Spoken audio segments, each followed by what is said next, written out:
welcome to another episode of The Hardest Collective. So I'm having you on for this segment-ish of my podcast that I like to call The Hardest Collective, because I feel like a lot of us that work with our heart and a lot of us that create art are artists.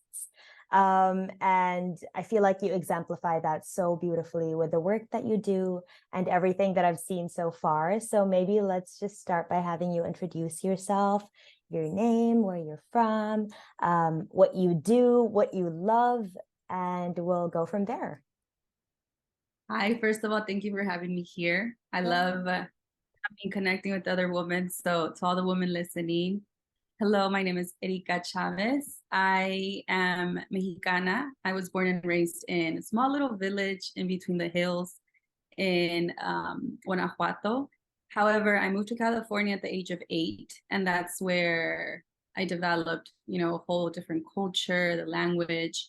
And now, a few years ago, I came back to live in Mexico. I'm living right now currently in the Mexico Caribbean by the sea, and doing the work that I love, which is working with other women, working on their expression, not only their sexual expression, but at the core of it, I believe that our sexuality goes deeper than just the sex. It goes into tuning in into our, like, activating the womb, activating the heart so that they connect and we create from there. Because if we're not creating a baby, we could create projects, we could create the dream life, we could create the partner, we could create all these things. And so I focus on holistic sexuality. I really love fitness and moving my body for that reason, that it activates that energy.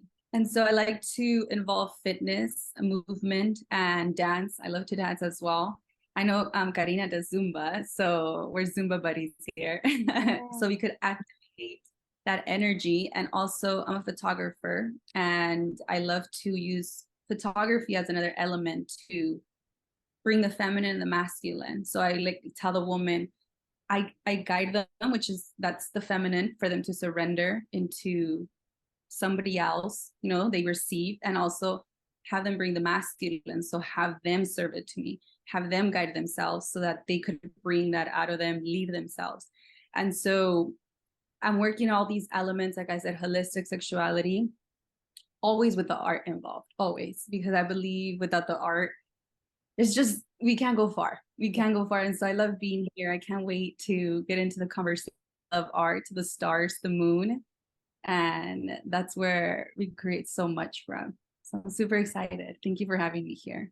Thank you for being here. I'm so excited to dive deeper into how you bring together the masculine and feminine with photography, and how you have women lead themselves through that. But I want to ask, where did the term orgasmic frequency come from, and how did you come up with that? Because it's just so catchy and I've never heard it before. I love that question so much, because the answer is just the irony. So I was in my little village, and just for some background information, my village is super tiny, to the point where if I'm talking to a guy, by the night, everybody like in my family will know or something, because the rumor goes fast. It's a small town, everybody knows each other. And so I somehow love that aspect of it, because it's like a small big community. And so one day I was in the bus, which is, we go from place to place there, and I was sitting down, and then this older lady, I want to say she was like about 70, she comes and she sits next to me, super sweet old lady. And I was writing my journal, looking at the hills and listening to music. And I was writing a poem. I remember writing a poem, but it just hit me. It was like, it wasn't orgasmic frequency at first. It was orgasmic, it was something else. I can't remember, but it was in frequency. And the lady next to me, like I guess I was getting inspired by the hills, by her, by everything. And then the word orgasmic comes into mind. I'm like, what? Like, it just made no sense. And so I kind of felt like that part of me where it's like, oh, feel shameful. Like, you grew up with like certain morals, certain ethics. Like, it's like at that point, I just, like, I was in the middle of the morals and the other side of things, which I was told really not to go there. And so I went there. I'm like, orgasmic. And it just, I had this big intuition, like change your profile name to this, because it used to be Fitless, because my middle name is Lisseth. So it was Fitless. And I loved it because it was just all about that. But I knew that I just did fitness because part of my life, but I didn't want to like focus my whole life on it. And so when orgasmic came, I was like, but this means I would like have to put myself out there with sexuality, because I've always been curious about it, but I never went about like publicly speaking about it. And so I was like, oh, but this feels so right. This feels so right. And I remember I got home, and that's where I was like, orgasmic frequency. I was like in my grandma's washing. So there we washed like in this big marble rock thing. And I was washing some stuff, and it's like orgasmic frequency, change it to that. At that point, it was just the start of everything else. Like it was like a revolution within me, because it just felt so right. It's like I have this frequency of like orgasmic activation, orgasmic something. Like I just felt it, and I've been discovering it. It's been, that happened, I want to say 4 years ago. It was 4 years ago that change happened. And I've been discovering that it's not about the sex. It's not about the orgasms, because that's how it sounds. It's like that energy that, because an orgasm, when you have an orgasm, what does it do? It elevates you. It takes you to a climax. And so that's what orgasmic frequency is, that energy, that frequency that elevates you. And so I will always remember that grandma, because I thought like maybe she was never even allowed to have these thoughts. She was never allowed to get to know herself as a woman. And I'm like, I don't want to be that woman at 70, at 60, where I'm just, in a small little box without getting to know the frequency of like what it is to be in an orgasm my entire life, So that's where it came from. I love that. So that's you. You are like this expander of frequency. You bring this orgasmic frequency to people. I feel it like just talking to you. It's amazing. And so you said that was 4 years ago. So how do you feel like you've started to kind of own it from the beginning and being like, ooh, orgasm, and I haven't really been raised to talk about this. How did you begin dipping deeper into it and owning it more and more? Because I feel like that's a whole journey in itself, right? Just starting to talk about it and starting to share about it and changing your username, like your handle to that, and people getting to know you as that. That's big. Yeah. And I think it all comes from coming back to that little girl in us. I feel it's so important, because when we cover everything with innocence, and this is where I kind of throw people off when I talk about sexuality, because I say, to me, sexuality must be covered in innocence. And they're like, what do you mean? Like, why innocence? I'm like, because when you're innocent, if you observe a kid, they do everything with innocence, even if it's a kiss, even if it's a hug, even if it's like, oh, they touched each other in parts, like they never do it with any other intention but to play, but to discover. They're curious, right? And so I've always been very curious. Like I have a cut in my hand, I burned my chest, I split my eyebrow, because I've always been like, what would happen if? And so I go and do the thing, right? And so when I changed my name to Orgasmic Frequency, I didn't feel afraid. I was like, this feels so me. But I didn't know what I was afraid of is the communication part. I didn't want to have others think of sexuality in a way that I didn't mean. So I didn't want to like twist the thing that was in me. It's like it felt so pure, it felt so innocent, but I didn't know how to communicate. And I was like, I don't want to do a disservice to the world by not knowing how to communicate, and then add to the like promiscuity, or add to what the thing that I want to work, against. And so that's where I just connected back to that little girl. I was like, what would she do? I was like, she would just go in there and lead by being herself, which is curiosity. And so I started being curious on my Instagram. I started to ask questions. So I let them know about the change. And I feel like people always have known me more than they have known my username or my brand. It's more like I am the brand, It's like when we carry ourselves in such a way, we are the brand. We don't We could change our names as many times. We could change the colors of our brand. We could change everything. But as long as you are in the center of it, nothing's going to change. And so I felt like I've always been really true at, walking as I am. And so when this happened, I was just like, okay, so this is a change and I'm going to learn how to speak about it, but I need your help. So I'm going to be asking questions. And so I started to get really curious and asked but it was very sexual oriented. And, those other elements. So I started to ask more like, okay, so about orgasms, about intercourse, partners. And a lot of people, it was like hotcakes, like people were on it. And so from there, I always had this disclosure, especially to the man. I was like, I believe every single man could be respectful, could be a gentleman. And so if you're here, I consider you that. So I don't expect for you guys to take my work and make it about me, so that when you message me, you make it about me wanting to answer your questions. I'm like, make it about you and the knowledge I'm sharing, because it's things that I'm also learning. So let's do it together. So I always lend on my community. We're doing this together because I am also learning. Sexuality is such a huge aspect that I feel we all need to learn, but I'm like, maybe I'll take the role of the middleman, the investigator, the one that gathers the woman, the one that gathers the man and brings them together. And I'm the one just in the middle. But that doesn't mean I know everything and I'm the professor. I'm like, no, I'm a student, but I'm just the one leading the movement. But in reality, it's a bunch of leaders leading themselves coming, because I don't want to have that burden of having to pull people to themselves. So I attract leaders who lead themselves. And that's how this works. So that's how I've got into this point, by curiosity.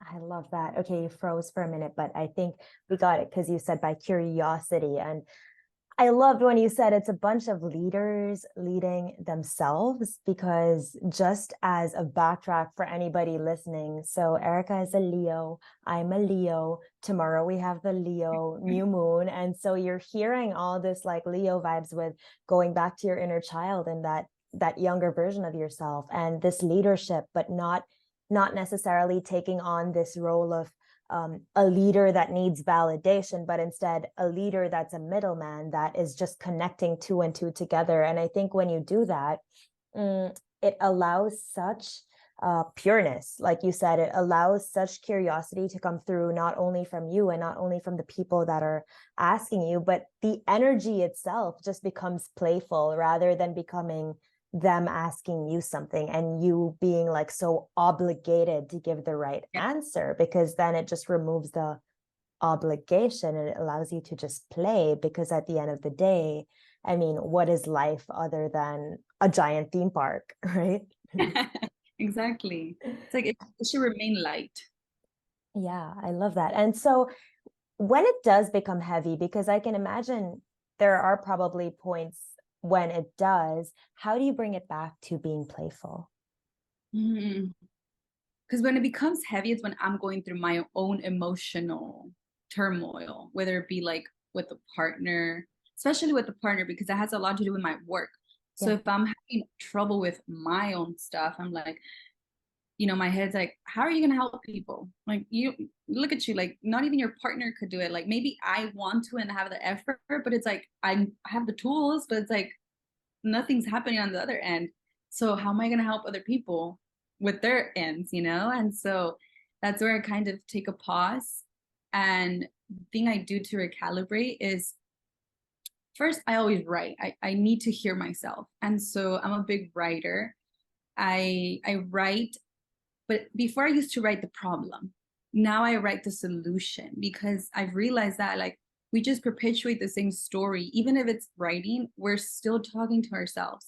And our subconscious doesn't understand if it's real or not. And so it's just going to take the information, even if you just want to let it out.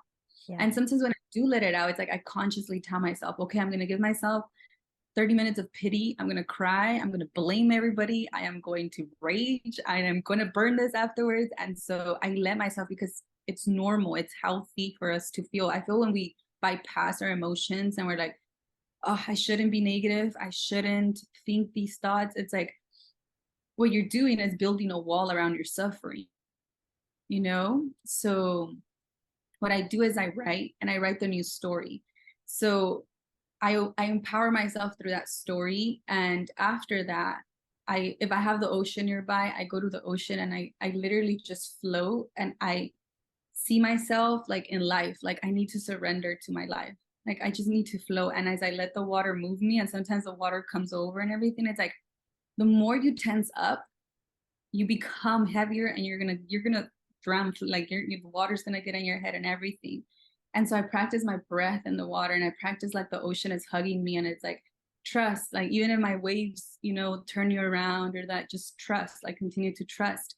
And I somehow sometimes feel like the waves get calmer, maybe because, you know, it's like it's just this crazy thing like that we could actually do. Like whoever has read The Alchemist, like there's this part where he talks to the wind, and it's like it happens, right? And so yeah, you might think it's crazy, but it's like if you're crazy enough to believe it and to do it, like you could actually talk to the stars, that the stars actually talk to you. And it's like these type of connections that they don't make sense, but the heart understands. And so I feel like I have to do the things that my heart understands without having to force myself for a solution. So like in the ocean, I don't have to force myself, I have to surrender. And so I do things where I physically have to surrender. If I don't have the no signal, no nothing, and I just allow myself to be with all these things. And it's like I see them as dragons. And it's like the dragons don't have to be my enemies, because when I was younger, the dragons were part of the castle, and they were my friends. And I got to fly on them, and they got to take me everywhere. So I'm like, why did that change? Why did all of a sudden the dragons become my enemies? And so I make the dragons my friends, although they're scary. I'm like, but I need to be that little girl. I need to believe that the magic is here. I need to believe that God doesn't give us nothing that we can't handle, you know? So that's what I do. I physically get my body to feel safe. I feel it's so important for our nervous system to stay regulated. So I always look for that, for things to remain calm in my body, so that then I could do the work in my mind, because that's where everything happens, in our thoughts. But first we need a regulated body. And so those are little things where I could surrender, and I could come back to me, and then I could share that from an overflow. Yeah.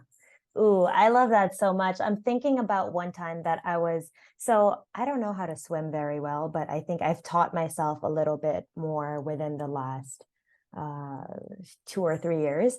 And so one time I was swimming in the beach, and I mean in the sea, and by the beach, I was swimming against the waves, but I wasn't like pushing, and I wasn't like resisting either. And I was noticing that even though I was swimming against the tide, it was still carrying me in a way that was like not scary and not pushing me away, but it was still like holding me. So I love how you said that you go to the sea and you go to the water, because it's such a perfect place to go to be completely held. And I feel like being in the water also just reminds us of being in a womb, right? In our mom's womb. And so we just feel so like lifted. But then again, like you said, if we're not surrendering and if we're not trusting, then there is that like panic, which then kind of makes us go underwater. And then it's again like trusting that we're okay when we are underwater and we can come back afloat. And I think there's just such power in that, right? And I love also that you brought up surrender, because with the astrology right now, we have Venus in the heart of the sun, and Venus is moving backwards. So the call really is to surrender and to trust. And maybe we don't know exactly what's unfolding, but it's how can we come back to like having faith that maybe in the moment we're so confused, but then in sitting with that confusion and allowing no distractions, and like turning off our signal, getting off social media, like taking ourselves back to ourselves so we can find our center. Like when we come back there, then there is that voice. And a lot of times that voice is our inner child, right? Being like, I also love how you said, when did the dragons become our enemies? Like you can get on it and write it, and it's all about the story we're telling ourselves. And I also love how you said that instead of writing about the problem, you write the solution. That's something I've noticed in myself as well, because I feel like I've been like journaling since I've been 11 or 12, like a long time. And back then it would be like, I'm so sad today, my brother yelled at me for this. And then eventually it grew into, okay, today's been a rough day because I had a fight, and this is what the fight was about. And then now I'm at the phase where even when I'm having a rough day, like you said, like I'll give myself a bit to write about the rough day because I don't want it to live like within my body. But then once I'm done writing about it, it's like, okay, now what? Like, now how can I turn it into gratitude? Now how can I bring back joy? Now how can I bring back play? Because I think it's so important to kind of just balance it, right? Yeah, for sure. I just have to highlight on the womb part because it's like ringing in my head. It, it's so true. Like when we're in a womb, it's such a limited, constricted space, yet it's our whole world. Like as a fetus, it's our whole world. And we literally can't move. We're there when we're like 8, 9 months. Like where could we move? Like we must remain in that surrender state. We're in the darkness, and then we must trust to exit our own world. Like we need to trust. And so that's what we do here. Sometimes like it's very dark and it feels very constricted, but I feel like it's really good if we see it always, like when it's happening, in order to calm our nervous system. It's like, I'm in a womb and I have to surrender, and I must trust when it's time for me to exit, this place, and like go into the light. So it's like, it's part, because when we're in that womb, we're growing into like the next version of ourselves. And without that darkness, without the constrictive space, we can't exit out to the light. So I just want to say that because that's a really good one. I'm gonna think about that when the next time that I feel like this, I'm like, okay, I'm in the womb. I'm in the womb. I'm in the womb. I love how you mentioned like staying in there, but then knowing when it's time to exit, because something I've been thinking about a lot and like talking to a few people about as well is a lot of people, I feel like since shadow work has come up, so many people have kind of drowned in shadow work. And it's just been a perpetual loop of like shadow work and more shadow work and more work and more work and more work. But then it's like, how much work can you do, and how can you, like, I don't know, teach yourself when it's time to actually come out of that womb? So speaking of that, how would you say is a good way to identify when you're done being in the womb and you're ready to exit, other than maybe just trusting and surrendering? Because maybe when you've been in the womb for so long, you don't really register how to surrender at that point, right? So what would you say are some maybe practices that can guide you out of the womb, or whatever comes to you? Really good question. I love how you mentioned on the shadow work, because it's so important that we mention that. Like the fact that we think we need to heal means we're broken. And so I feel we should start there. We shouldn't consider ourselves broken, that we need healing, because the healing will never end. We're going to be 90 in our bed and we'll still need healing. So it's a very tiresome journey if you're stuck in the healing, because you're not perfect. You don't overshadow the trauma, don't overshadow pain that you've been through. But I feel like a practice we could do is learn how to hold both at the same time. Because when we're happy, it's very difficult for sadness to take us out of the happiness. I mean, sorry. When we're sad, it's very hard for the happiness to get us out of the sad. But when we're happy, it's very easy for the sad to snap us out of it. It's like you could be super happy, and then one bad thing happens and you're sad. But when you're sad, one good thing happens and you're still sad. So I feel we need to learn how to hold both. Because if we do, then we've learned how to understand more of how this life is, and we understand that we don't need healing. We understand that we don't need to continue telling ourselves that we need to do more because we're not enough. Because subconsciously, that's the story we're telling ourselves. You're not enough, so become more, because you're not enough. So it's important that we come from the right place, so that everything, all the practices that we do are in alignment within that. So that's the first thing I would say, like, stop thinking that you need healing because you're broken. Rather, you're doing the healing to discover more of who you are. And so a good practice for me has been learning how to handle both at the same time. And so now, let's say when I'm happy and one sad thing happens, I'm like, okay, how could I fill my mind with more gratitude thoughts? You know how you were mentioning, like, how could I change the story into something I'm grateful for? And so narrating in your own head the things that you see that you're grateful for. And at first it feels funky, but if you have to put an alarm on your phone and every 10 minutes, and like every 10 minutes say 5 things you're grateful for, do it. Because it's just like when we tie our shoe, we don't always know how to tie our shoes when we're little. And if you see a kid, you don't tell the kid, oh, you're never going to know how to do that. It's like, no, keep practicing, keep practicing, keep practicing, because you know the kid is going to get it. Like, there's just no way the kid's not going to learn how to tie their shoes, right? And so same with us, there's just no way we can't learn how to live in a grateful state of mind if we continue to practice.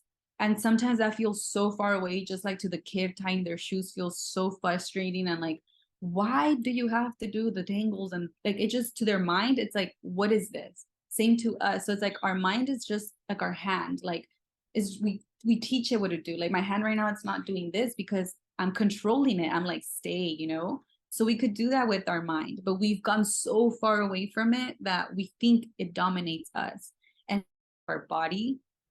And so we could learn how to use it as our friend. And like I said, for that, like every 10 minutes, have an alarm, be like, be in gratitude for 30 seconds, be in gratitude for a minute, and like increase the time or increase the things you say when, you know, when the alarm rings. And you have to eventually get it, like if you continue to practice.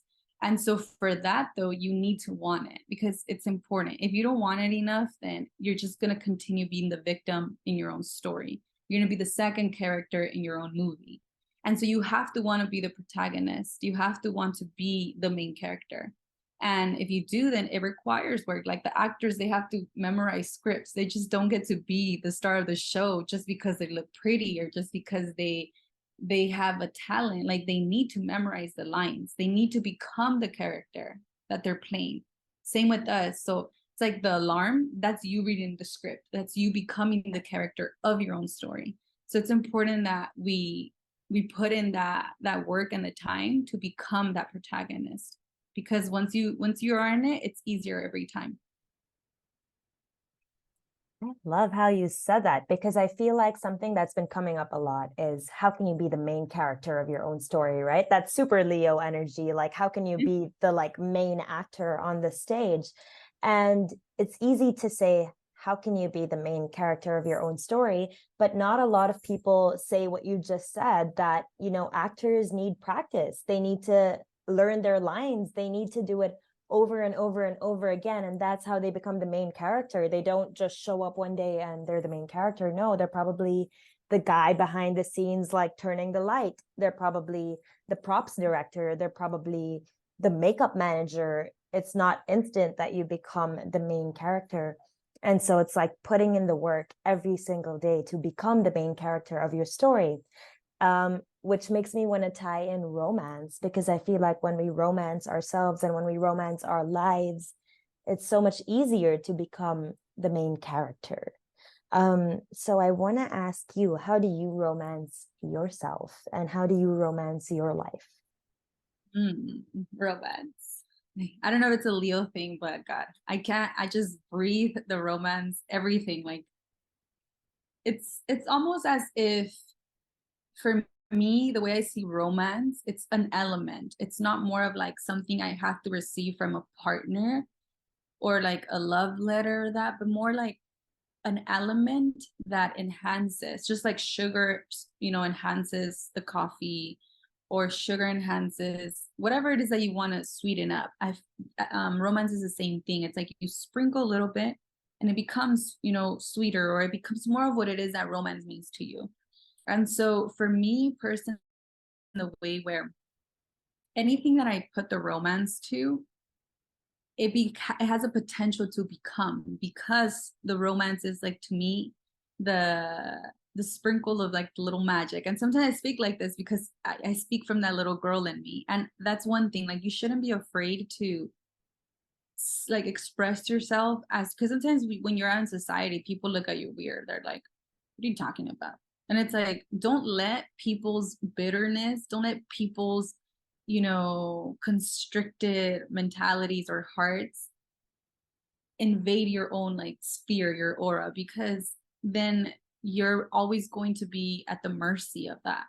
And so learn how to be brave enough to own it. So if you believe in romance, if you believe at love at first sight, if you believe in unconditional love, believe it.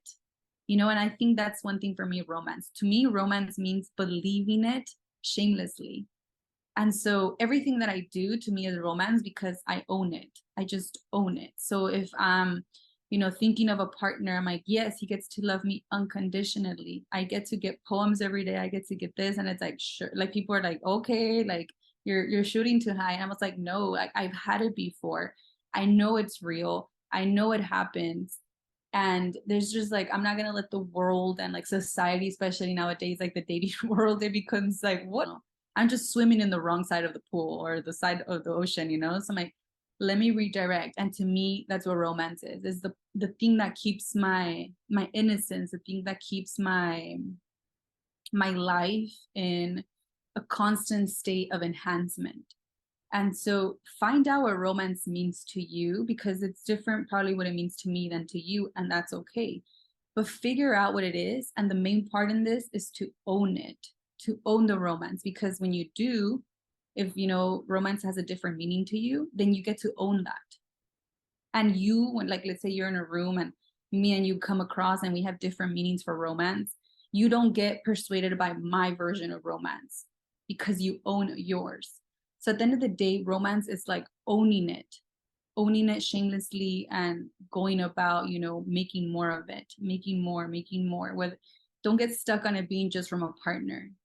Romance your dreams, romance when you're writing in your journal, when you're drinking your coffee. Like, it's so magical to make your coffee in the morning and like put some music, shake your booty, get like, you're all messy and everything, but in your head it's like, I'm like somewhere. Sometimes I think I'm like in Paris and I'm just like smelling and having a croissant and like, these things, because you're like creating memories of the future. And so when we go on romancing ourselves, we create in our mind these neurological connections towards the memory of a future. So what we do there, it's like I said, for example, something so little as making your coffee and a croissant, but in your mind, you're like dancing, thinking you're in Paris or wherever you want to be. And it's like, you could smell the air, you could open your balcony, you could be in that silk, bathing robe, or you could be with your hair messy, whatever it is, but you picture, you feel it. And then as you drink your coffee, your croissant, you don't snap out of like this memory you're envisioning. What our brain does is that it registers it. And it starts to look for the ways to make it happen, because it feels like it's already a memory. And so when we romance our life, we're thinking from a place of the future, like a memory of the future instead of a memory of a past. Because if you pay attention, sometimes you're just stuck thinking from the memories of the past. And we used to talk over the breakfast table, and then you get sad because you're thinking of a memory of the past. But then if you think of a memory of the future, you activate so many different parts, not only in your brain, but in your body, where your body starts to feel that it's happening, and you start to remember that. And so every day, the stronger you make that connection, you will find yourself in Paris, or you will find yourself with that partner. And you're going to be like, well, this was already happening in my head. So that's what romance does. That's what the element of romance does. It keeps you in a state of possibilities for what could happen, endless possibilities for what could happen. Because when you romance, you create anything, because it's a romance, right? And you're like, well, it's just romance, and it might happen, it might not. But if you believe it and you own it, you have that conviction that it's just a matter of time. It really is. it really is just a matter of time because your brain is making those connections. I love that. I love everything you're saying. That's why I'm starting everything with I love that.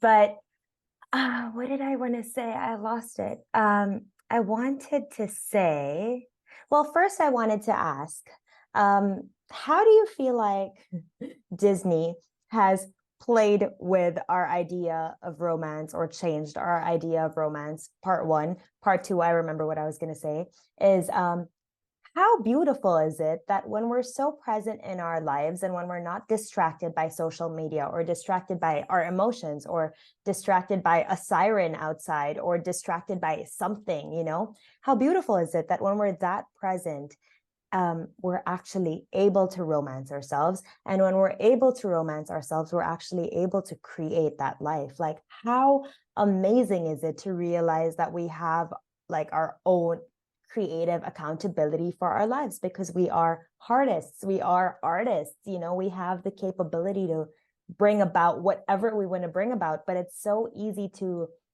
say scroll on social media and get lost in someone else's story and be like, oh, they have such a beautiful life, they have it so perfect. But when we snap back into our own lives, it's like, I can have it that perfect, but again, I'm not putting in the work to be the main character, so why do I deserve to be the main character anyway? And so I feel like just anyone listening to this, and this is me talking to myself as well, just an invitation to be like, where are you giving away your power of being the main character when you want to be the main character? Because if you want it enough, like you're saying, you can have it. But it's in believing that you want it and knowing that you want it and knowing that you can create it. And through this podcast, I'm sure you now know that you can create it. But yeah, what do you have to say about Disney and romance? You asked really good questions. And to lead to the Disney question, I feel that like, asking questions before I go into the answer, like ask questions, whether it's to a partner, whether it's to your mom, your sister, because it entices us to get to know ourselves more. Because like right now, Karina, as you were saying, like we want to become the main character, but we don't put in the work. Like part of that work is knowing what to ask ourselves. Who are you? Who do you want to be? Where do you want to be? With who do you want to be? And so if we're asking ourselves mediocre questions, we're going to have mediocre life, because we are just, those are the answers. And so being in a space with people like me right now with you that ask me these questions, like to me, questions are the sexiest, most activating things in my brain, because it helps me. Like literally right now that you're asking this Disney question, I've asked myself that question. Nobody has asked me. Now that you're asking, I was like, oh, I get to share, because it's questions that matter, you know, and it may seem so insignificant, but if you think about it, we grow up around, I feel, are beautiful in the aspect that, you know, they show the possibility of unconditional love and like overcoming the battles, overcoming the challenges. However, they always end it with the happily ever after, and that's it. And they don't show the aspects where you need to overcome your own limitations. It's always about the other person. I think that's one of the biggest mishaps of it all, where like it's always like, for example, as women, it's always that dependent on the man. That's like that they want you, that they choose you, that they come rescue you, that they give you the kiss, that, you know, it's like the Sleeping Beauty waiting for her prince. Like it's cute and romancing and all, but why is she waiting for him? Why must she only get up and out of the castle until he comes? And so I feel it takes, subconsciously, it's taking away our power. It's like it's giving it away to the man, you know. And as men, I feel it puts all the pressure on them to make the relationship work, in the aspect like, I need to go rescue her. And so it makes the girl the dramatic one, because it's them who has to come and like carry you and take you. And it's like, you know, for both aspects, I always feel like it's very healthy to not only like make it all about women, because it is like, you know, we need to come and rise together. Important, because without like the conscious man, who are we going to date? Who are we going to be with? Like we need to also rise with our men. And so we need to also see how they've been, you know, manipulated into thinking they need to be these men. and like showing them, you know, it's like, it's not always like the fairy tale. Like you don't always have to be the prince. You don't always have to be the one that rescues, and I don't have to be rescued. And so I feel the main thing there is that where like our power is given away to a man or a circumstance. And also the ending, like there's no happily ever after in that sense. Like you get to create it, but at the same time it's like being aware that there will always be challenges in life, just like there has always been challenge in your life, from like elementary to middle school to high school to after college. Like after college, I mean after college you realize like it's not what they sold me. Like, you know, I personally dropped out of college because I realized that like they sold me into the wrong thing. I don't want this. I was like, I don't want this. And so it's kind of like that with relationships. You're like, they sold me a fairy tale that does not exist. What is this? And so you kind of want to snap out of it. And this is where I feel the sex work that I do is so important, because a lot of people just go to sex and that's how they release. And then they feel that that's all they could do. It's another thing we could use. It's another thing that we could get hooked on. And so part of that is understanding that we don't have to have that final fairy tale ending and then expect for everything to work, or expect for your partner to make it all work, because it's part of that. It shouldn't. It should always be a conscious awareness, in the sense that it's going to require a teamwork, and that just like you always have mishaps with yourselves, how you always go far away from your center, your partner will too. And so you have to learn how to remain as your own individual. And if your partner needs space, if your partner needs to get away, if your partner needs, like, you have to understand that you need that as well, and learn how to give it to them without making it about you. Like, so you don't love me enough because you want to be away from me. And it's like, yeah, they do. It's just you sometimes need to be away from everybody. It's not that you don't love them. It's just that you need to come back to you, because you don't even love yourself right now. And so it's easy for us to understand when it's happening to us, but it's difficult to give that compassion when it's with our partner, especially because, like I said, we've expected for them to come rescue us. It's like, but you should be strong enough. You should have the armor and the tools to rescue me from my pain. But when they need it, it's kind of like, why can't a woman understanding and having compassion for that? Because we see them as like the providers, the ones that hold more space, like in that sense of strength.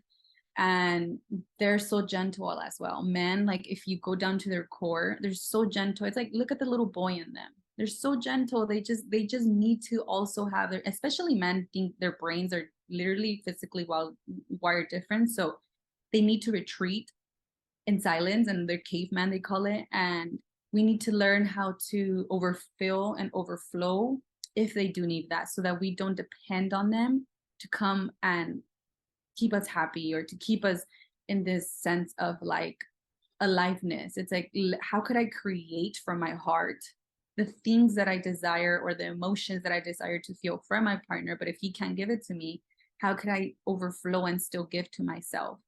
And when he's ready to come back, he could drink from my overflow and not have to come back to more problems, because you are like desperately needing him to fill your cup when he's empty. It's like, this is where the relationships become a mess, because it's like both empty cups want to fill each other.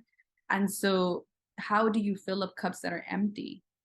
And so we must understand, and it's very difficult because we've been sold the fairy tale story without this work, that it's like you both need to fill your cup in order for this.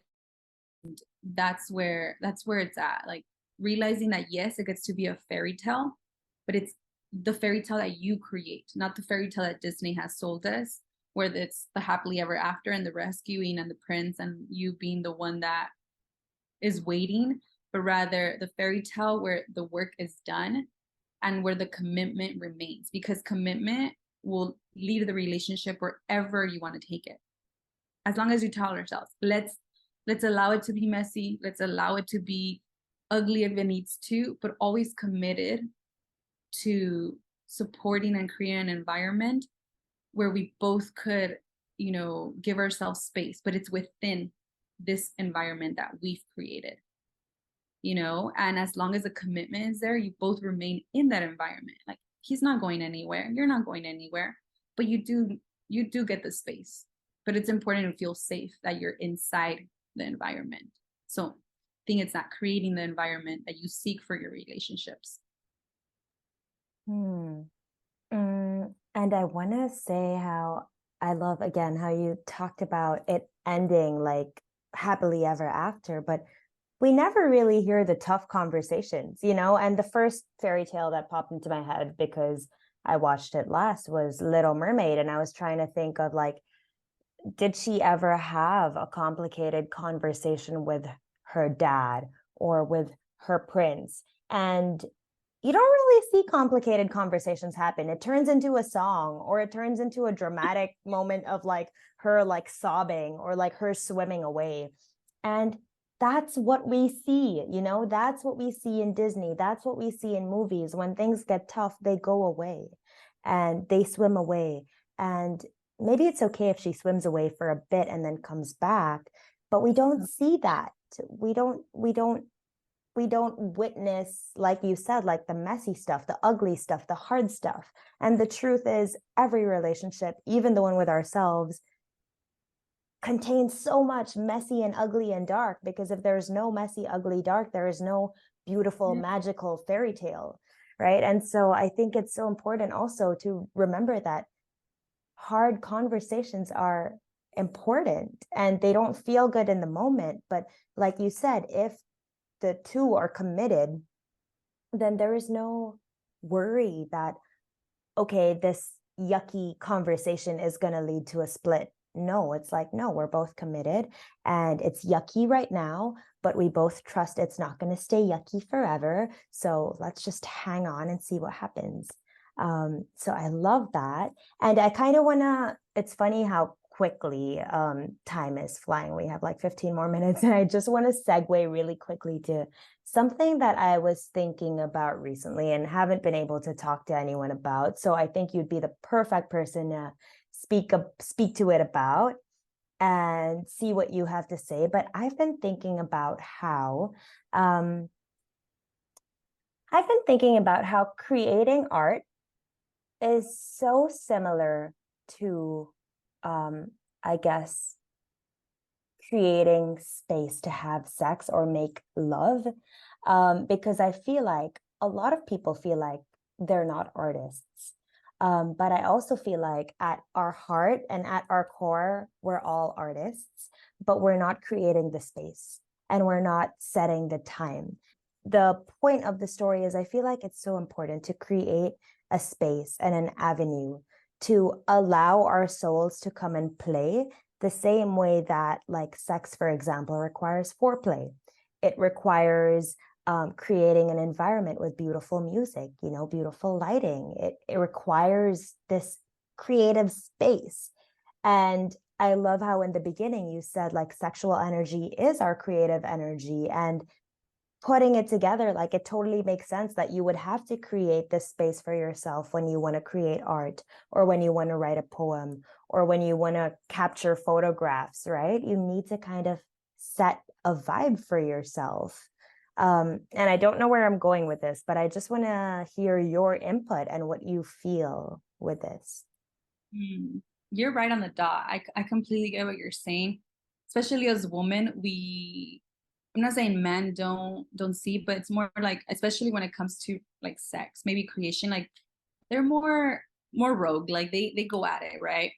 And as women, I feel this is where we connect more to our heart space, and we desire, we get more inspired when, like you said, the ambience is right, the music, the light, the right tools. Like if you're a painter, you need the canvas and you need the brushes that you need for your strokes, right? And so tie it back to sex, it's like, you know, in the sexual experience, if you're with your partner and every day is the same, like you're just like you kiss, you foreplay, but it's the same thing over and over, it becomes mechanical, it becomes a release.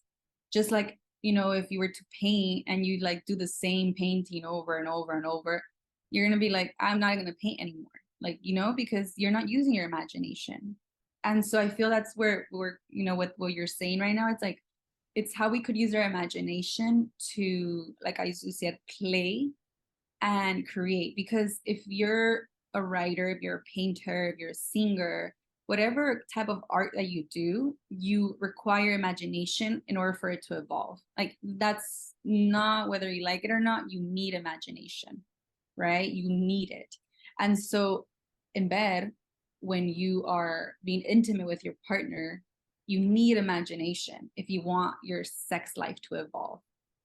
Just think of sex as another art, like, because it is. Like, I've always thought that people think, like you said, people don't think they're artists. People also don't think they know how to have great sex.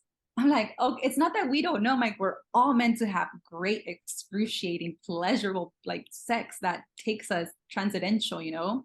The thing is, nobody teaches us. Nobody tells us about this, just like nobody teaches us how to be artists. Nobody tells us that we're artists. It's something that we discover. It's something that it's a journey that we commit to exploring. So with our sexuality is the same. Like, the moment you taught yourself, I don't know how, is the moment you limit yourself. So in like sex with your partner, when you're having like intimate moments or just playing, like, you need to allow yourself to rip the ceilings and be like, how could I use my imagination today more than I did yesterday? And that doesn't mean going far and beyond. Like, it could literally be mean like, you know, saying something different, moving a little different, asking for your partner from a simple question could trigger such a different experience if it comes from real curiosity. Like, the questions you could ask your partner, the things you could tell your partner to try. I mean, you could go. So like I said, we're all artists and we're all capable of having and experiencing great sex. The thing is, you have to believe it and you have to be willing to go down that path with your imagination always at hand. Never leave your imagination out of the equation, because the moment you do is the moment your art just dwindles down, is the moment your sex life just dwindles down. It remains stagnant. Like, your partner doesn't even want to touch you. You don't want to touch your partner. Like, it just turns off. Same with your art. Like, it'll turn off if you allow the world's noise to be louder than your imagination or your playfulness. Same in bed. Like, just always look at this that you are. The better that you get at expressing yourself, you're going to take that to bed because you're taking yourself. So the more that you become the best version of you, the more that you create, you know, more of the artist that you are, that's who you take to bed. And you get to explore. Like, for me, since I'm a photographer, I'm like, oh my God, the things I could do, like, in my sexual experience with the camera. Like, I just think, like, recording a film, taking pictures, like, you know, like, it just blows my mind of the things that you could create, or the things that you could do, like give my partner prompts and then like me be the photographer, you know, like just these different aspects. But for that, you need to feel safe, right? And I personally don't have a partner, so it's like I don't do these things, but in my head I'm doing them all the time. I'm like, oh my God, I would ask him to do this. Oh my God, I would ask him to, you know, especially because I've dated a photographer. And so I'm like, oh my God, like the possibilities are endless. So you with your partner, look at each other's strengths and see how you could bring them to the table when it comes to intimacy. And it doesn't even always have to lead to penetration or like getting naked, but like, how could you just bring those elements into the play that it is when you're intimate, when you're having a conversation, when you're looking at each other in the eyes? So how could you bring more of your sexual energy into your creations? And how could you bring your creative, like your creative work, your creative energy into your sexuality? It's always looking for the way to play with both, because the more you grow in one area, the more you grow in the other. So it's a really fun play where it's like, it's all about creating. It's all about creating different experiences, different arts, and at the same time becoming more of the artist that you are. And realizing that you in your hand, you have the, whether it's the pen or the brush, whatever it is, and you get to create the experiences or the creations that live in your imagination. But for that, we need to trust ourselves to go there and to bring them into the expression that they wish to be expressed as. And would you say that tapping into our imagination sparks more passion? Yes, for sure. Especially because when we're in our imagination state, we are activated. We actually look for things that we don't really see when we're not activated.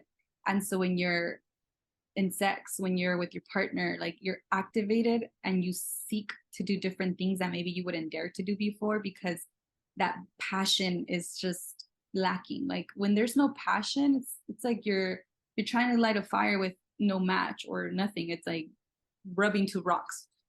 Like it'll turn on maybe, like if you keep rubbing hard enough, but you could just have a match and it'll light up the whole thing. Especially it's like pouring gas all over it. That's what to me is imagination, like pouring gas and then whoosh, lighting it on fire. Like it's bound to be a wildfire.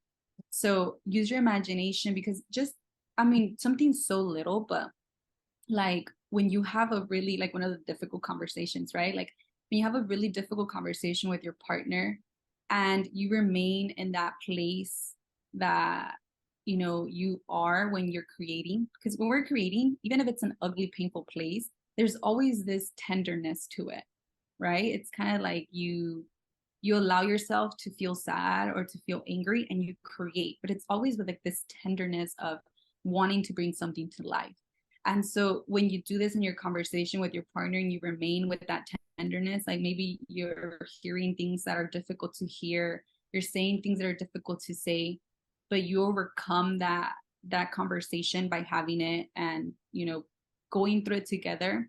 At the end of that, like you and your partner could have like the most delicious intimacy if you continue to allow yourself to remain in that state, because you're like, okay, like I'm in this tender spot, like how could I use my imagination to make him feel safer, and vice versa from him to you, you know, like because the safer you feel, the more you're willing to explore. So always look for ways to, first of all, make yourself feel safe. That's the most important. And I feel we could do that when we remain in that state, right? Because when we're creating art and like I said, we're angry, we trust that we're creating though. So same when we're with our partners after like a difficult conversation and we remain in that state, it's the things we could do to, you know, open up possibilities of trying new things with that passion, because passion doesn't always have to be, oh, I'm turned on. It's like, I'm so passionate about loving you. I'm so passionate about discovering you, because the mistake we do is we think we know who our partner is. And that's a big mistake because we don't even know who we are. Every day we're constantly reinventing ourselves. And it's not fair that we claim to know who our partner is and put them in a box and be like, well, this is how you are. Like, why, you know, it's like we remain stagnant in what we see them as. And so when we allow our imagination to come, it's like we that passion thrives in the exploration. So be curious about wondering, you know, what's about you today, and like let yourself be turned on from that place. Like who are you? Who am I making love to today? Like, you know, and it's discovering every single day who your partner is and letting that passion be there without it having to be always physical. Like let it activate you to be more curious about your partner, and let that curiosity guide the way towards more imagination, more creativity. Hmm. I love that. And I love everything you've said about curiosity. And I'm just thinking about shyness. But then I feel like once you open up to curiosity, then what does shyness have to do and say? Because at the end of the day, it's all about curiosity, and you're going to it with pureness of heart, and you're going to it as a child almost. And like you said in the very beginning, when a child does something, it's out of pureness, it's out of curiosity, it's not out of any malice. In fact, it's out of wanting to please, not only please ourselves, but also please our partners. So what does shyness have to do here? I feel like shyness is mediocre. And I found you through Chelsea Diane, who says we don't do mediocre shit. So what does shyness have to do here? That's just what came really quickly. And could I say something on that? Of course. Like on shyness, I feel like if you are shy, because that it's like a thing, like especially surrounded by shame, like we've culturally sometimes been raised into that. Like I've grown in a Catholic household, and so I know about shame. I know about shyness. The thing is, it's like, even if you're shy, communicate that. Like let your partner know, like, I want to do so many things. I would like to explore so many things, but I'm very shy. Let it be known. Like let the dragon fly. Like let it be and write it. Because like I said, like it's not bad that you're shy, because it doesn't belong to you. But if you keep it and you hold it, you're going to keep repressing yourself into living that same experience of shyness. So let your partner be known, like, I feel comfortable, I feel insecure, I feel, a little ugly here. Like let it be known. And of course with the right partner, because if it's just like a one night type of thing, like it's just not going to work the same way. The person doesn't know you, they're going to be like, and I don't like like I said, my work, it's not geared towards that type of relationship. It's geared towards the relationships that want to create a future, the relationships that truly want to bond, like those type of connections. So that's where I'm speaking from. So go towards that with like that safety, that everything that you allow yourself to say, it's a act of braveness. Like you're coming from a place of courage. Do, the more confident you're gonna feel. Like, hey babe, like I'm really shy. Like I would love to, but I'm shy. Like, could you help me? Like it's so brave to ask for help. And if your partner's like, I'm shy too, then now you're both shy, and now you get to have some shy sex. Like it's okay. Like who knows? Maybe shy sex is the best sex, and we don't even know. Like don't. That's what I'm saying. Don't cap yourself. Like don't, like, allow yourself. But what's important is that we're always in that pureness, like you said, and express it. Don't hold back, because when you do, you have so much to create when you express and let it be known, rather than you keep it in and then you're in bed and you're like, oh, I feel shy. You don't say it, and then your partner's like, she's not even in pleasure. I might not be good. Like, and it just creates this big tangle. So always lead with what you're feeling, even if what you're feeling isn't the best. But trust that your partner will also lead with what he's feeling, and you both will meet in the middle. So it's not bad to feel shy. It's not bad to feel insecure. It's not bad. Sex, everything is valid, as long as you communicate it and as long as you go on willing to explore it. Because like I said, like who knows? You could have the yummiest thing just by saying that. I love that. Shy. That was so cute. Shy sex. I think that's so cute. Like I think that's the point of it. Like to just explore what is to you, what's true to you and your partner, because sex doesn't have to look like you see it anywhere else. Yes. And that, I think that's the beauty of sex, that you get to make it what is true to you. That's what sex is. It's not what you see like in porn or what you see in the movies, especially movies. They've cluttered our minds so much to what it needs to look like. It has to be rough, and it has to be so like erotic, and it has to be like, no, eroticism could look so different to you. Like it could be some weird stuff.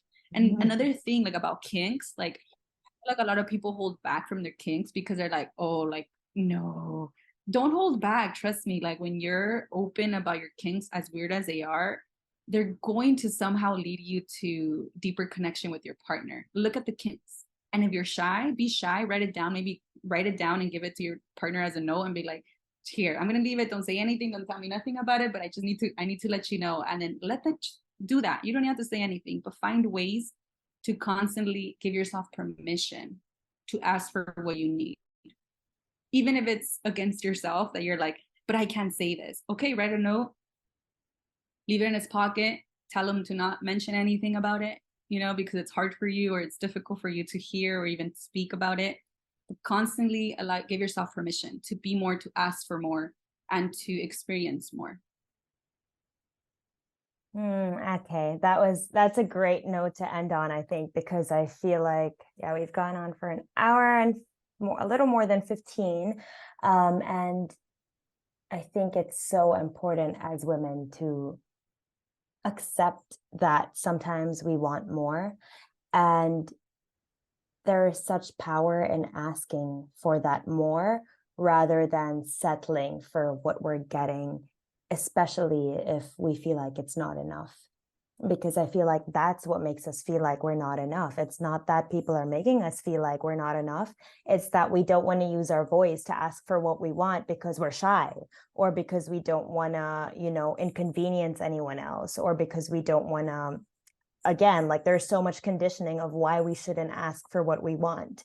But when we do ask for what we want, and when we do show that we want more, not only with men, not only with partners, not only with friends, but with the universe, right? Then the universe actually gives us more, and then people give us more, but then it also starts with us giving ourselves more. And like you said, giving ourselves the permission slip to ask for more, because nobody else is going to give that to us. It's on us. Yes. And like you said, it's the more you ask, the more you could ask to the universe, the more you receive, because you're receptive. Yeah. How you do one thing is how you do everything. And it's like, even if you're culturally raised, even if you believe in a religion, whatever it is, like, don't let anything, like I said, prevent you from exploring. As long as you cover with that innocence, there's just no way we could go wrong. Like, I don't think God gave us, if you believe in God, universe, whatever it is, but like the clitoris has 8,000 nerve endings, and it's just for pleasure. Like, it is simply just for pleasure. So it makes you think, like, it's just there then, like, like, don't stop yourself from asking questions. And if they feel right for you to explore, do it. And if they don't, also trust that. Don't just let yourself be guided and attach yourself to certain thoughts because another person that you admire said it. Like, if it doesn't sit well with you, it doesn't. And trust that. Don't force yourself to try to make it yours, because at the end of the day, we're here to explore life as we are. And so whatever sits right with you, follow it. And whatever doesn't, take it, accept it, let it go, put it down. You don't have to take it, but always, always proceed forward with a curiosity. Like, and ask, because the more we ask, the more we could ask for bigger dreams, bigger blessings, bigger miracles. And we're willing to receive them because we're already doing that, in other aspects of our life. Okay, so you froze just a bit, but I just want to repeat what you said because that was huge. Did you say that the clitoris has 8,000 nerve endings? 8,000 nerve endings. And it's like, you would think it's just the tip. But like, if you look at your clitoris, like, woman, especially, you should be checked, like, you should be touching yourself, not for pleasure wise, but about 5 months ago, I was touching myself and I realized I had a little bump inside my inner lobules. And I had never felt such a little bump. And it was so little, but I knew it was not normal because I never felt it there, because I constantly, I'm constantly exploring. I'm constantly like looking for just different ways to get to know myself more. And so I realized that, like, that was never there, even as little as it was. It could have been insignificant if I had never like kept up with my own self, And so I was like, it just felt like it wasn't okay, but I couldn't say anything because it was too tiny. And then a few weeks later, it turned into a bigger lump, and I started to get really afraid. I'm like, oh my God, the first thing that comes to your head is cancer. Like, oh my God, like some type of cancer, blah, blah, blah. And I was like, no, no, no, no. I reject those thoughts. I reject. And I asked myself, what am I going through emotionally that I'm not letting go of? Because a disease or an illness is just because it's a dis-ease, like you're not at ease in your body. So I'm like, what is going on in my life? And I was going through some really turmoil emotions with the partner, far distance. And it was really like, I was really like staying in a place where I didn't belong, and I was tricking myself to staying there. And so my body was talking to me through the place that is the most urgent to me. Like, I will not compromise my health, especially my vaginal health, for any man or for any situation. And so I snapped out of the emotional turmoil. Like, I started perpetuating the story, and I started to be like, okay, how could I solve this? How could I release this? Because this thing in me, because I had to wait for the gynecologist for about like 3 days, and they were eternal for me to wait. So I was like, what could I do in these 3 days? And so I physically did what I could, which was yoni steams, because it looked like it was a little like it was pus, like was growing. I was like, oh my God, like it was just really weird and scary. but I did the yoni steams, but at the same time, I was releasing like myself, like I need to walk away. I need to release myself from that situation. And so I was doing both. And when I woke up the day to go to the gynecologist, I had my appointment like at noon. That morning, I realized like I was looking at it and it had grown white. So it looked like a pimple. And what I did, I was like, I'm going to try very, very gently. If it pops, good. If it doesn't, okay, right? Because that's what I felt. Always listen to your intuition. And so to me, I was like, I did it very little and whoosh, it squirted out. And I was like, I felt like, oh, like I just felt this release, you know? And when I went to the gynecologist, I didn't have anything anymore. I was like, well, actually, I came because I had this, but I just knew I didn't need her validation to tell me I was okay. And it turns out it was just a like a irritation, because when we wear tight clothes or we sweat, and gym clothes, I go to the gym all the time, so like, you know, that rubbing and the constricted, like lack of oxygen and I mean air. And so it was that, but to me it wasn't, because I had never had such a thing and I were working out for years. It was that emotional thing that I was holding on to so tightly that it was just messing with everything, the point that my vagina was speaking. And so that's where I say it's important that every week, every you do take your time to explore your body, your breast, make sure you don't have lumps, everything. And it's just not sexual. And so going back to the clitoris, like you would think it's just a tip, but the more you discover your body, you realize that like we have not even been informed. The clitoris runs down. It's kind of like a penis, but I mean, it's not visible. It doesn't pop up. It doesn't like, and there's different sizes. So some clitoris are bigger than the others, and it looks like a little mini penis. Like, so it's whoa, but the penis has different aspects to it. Like they also pee through it, you know, they have different functions, but the clitoris, the only function of the clitoris is to feel pleasure. That is it. That is it. 8,000 earth endings. That is it. And I always like to tell women, I'm like, tell your man if he wants to get on any nerve to get on one of those, because there's a lot to get on. Don't discard these things. Like, I mean, who knows? Like, that's what I'm saying. Like, we're told by society, by our parents, by religion or anything like, it's like, no, like mutually, a lot of cultures, they like, you know, do these horrible things to the vagina and the clitoris because it's like we shouldn't feel pleasure. But it's like, it's not about sexual pleasure. That's like the cherry on the top, right? It's like the pleasure to experience your life as you are. And so part of you is your clitoris. Explore it, not for a man, not for anybody, not because I'm telling you, not because you're here listening to this, but because it's your body. And because it's your body, get to know it, get to explore it. It's healthy, it's safe, and you don't have to go tell the world about it, but you do it for you. Like, feel it and just feel that pleasure. And as you feel that pleasure, go mimic that pleasure in everything you do in life. That's what I did. Like when I feel that pleasure, I'm like, oh my God, it feels so good. Go feel that in everything. When you drink your coffee, when you're having a conversation, like right now, we having this conversation, it's just like so stimulating. It's so just here, you know, when you're having an orgasm, it's so here. You're only here, right? If not, you can't have it because your thoughts would just take you away. So go mimic that. And so it helps to know how it feels. Make sex something so like perverted. Don't pervert the sex. Let it be innocent. Let it be free. And always come back to you, knowing that you will trust yourself to make the decisions that are aligned with who you are, the person that you are. And that is more than okay. You don't have to go by anybody else's rules. Yeah. Oof. There's so much there. I just want to highlight how you share that when you were working with this bump that you found, it wasn't only working emotionally and it wasn't only working holistically. It was doing both of it combined. And I think when you're doing something holistically, especially holistic medicine, it's so important to combine it with like our intuition and with doing the work emotionally and doing the work spiritually and doing the work physically, like covering all of those, rather than just being like, oh, I'm gonna do a yoni steam and sit on my phone while I'm doing a yoni steam, right?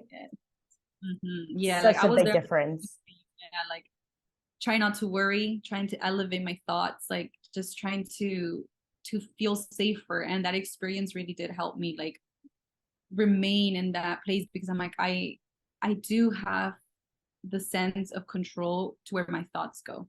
And so it's very important for all of us women to gather with other women and help each other out, because without it, it's very difficult to go through it by yourself. Like, you don't have to go through it by yourself. Reach out to somebody that you trust and ask for help, or simply express. That's the best medicine as women, one for another.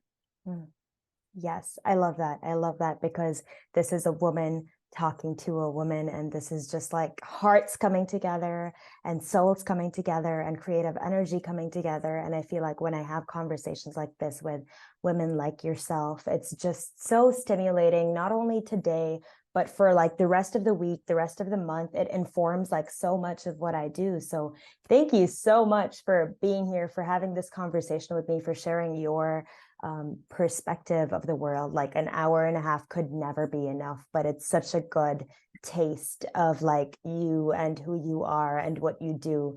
And as a last note, I want to ask a question that I want to ask everybody that comes on to this segment. What would you say makes you a artist, and how can people reach you, and how can they work with you? What makes me a artist? I would say my willingness to trust that everybody could love, no matter how dark place they're in. I somehow always just believe that they're capable of loving as much as I'm capable of loving. And so I feel like my heart could hold all of that, even when it's like physically, like it could be a very angry, mad person. But to me, I don't dare to see them that way. I'm like, I look for the place in them that could love, the place that we could connect heart to heart. And so I would say that's what makes me a artist. And if anybody wants to reach me out, my name, Orgasmic Frequency on Instagram. And there I have all the things. I have my Sassy Studio, which is where I share my creations and where I offer my services. So you could go to Orgasmic Frequency on Instagram, and then we could go from there. Thank you so much, Karina. I'm telling you, these questions to me, I'm so fulfilled right now. I'm like overspilling so much. Thank you. I appreciate that. I love how you said that even when someone's angry, you don't see that. You see the version of them that is just looking for a little more love, and your heart is able to hold that love. And I think that speaks volumes about you and the person that you are, and the soul that you are, and the heart that you have. So thank you so much for giving me the honor of having this conversation with you. And it's been such a pleasure to have you here. I appreciate it so much.